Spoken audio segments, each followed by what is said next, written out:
Hi guys, welcome to my mini blog. ముందుగా అందరికీ happy Sunday. Sunday అంటే చాలు కొందరు నాన్ వెజ్ తెచ్చుకుంటూ ఉంటారు కదా. ఇంతకీ మీ ఇంట్లో ఈ రోజు స్పెషల్ డిష్ ఏంటో కామెంట్ చేయండి. మాకైతే సండేతో పని లేదు, తినాలి అని క్రేవింగ్ వచ్చినప్పుడు వెంటనే నాన్ వెజ్ తెచ్చుకుంటాం. ఇక ఈ రోజు అయితే నేను పొటాటో ఫ్రై చేస్తున్నా. మ్యాంగో సీజన్ స్టార్ట్ అయింది కదా, సో ఈ సంవత్సరం మేము తినే ఫస్ట్ మామిడికాయ వచ్చేసి ఇదే. కేజీ వచ్చేసి 100 రూపీస్ అంట, కానీ అంత స్వీట్ గా అయితే లేవు, కొంచెం పుల్ల పుల్లగానే ఉన్నాయి, కానీ మంచిగానే ఉంది. ఇంతకీ ఈ మ్యాంగో ఏ రకమైన పండునో మీకు తెలిస్తే చెప్పండి. నైట్ చపాతీ చేసిన మేము తిన్నాక కొన్ని మిగిలినాయి. ఇంకా పొటాటో ఫ్రై అయితే అందులో పెట్టుకొని తిందామని చూస్తున్నా, కానీ ఇంకా అది ఉడకలేదు.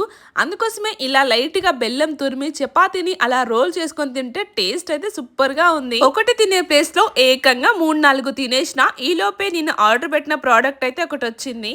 మనం సింపుల్ గా శారీ కట్టుకున్నప్పుడు హెవీగా రెడీ కావాల్సిన అవసరం లేదు. ఇలా నెక్ చోకర్ వేసుకుంటే లుక్ బాగుంటది. లింక్ కావాలంటే చెప్పండి, షేర్ చేస్తాను. ఇదన్నమాట మినీ బ్లాగ్. నచ్చితే లైక్ ఇవ్వండి. బాయ్.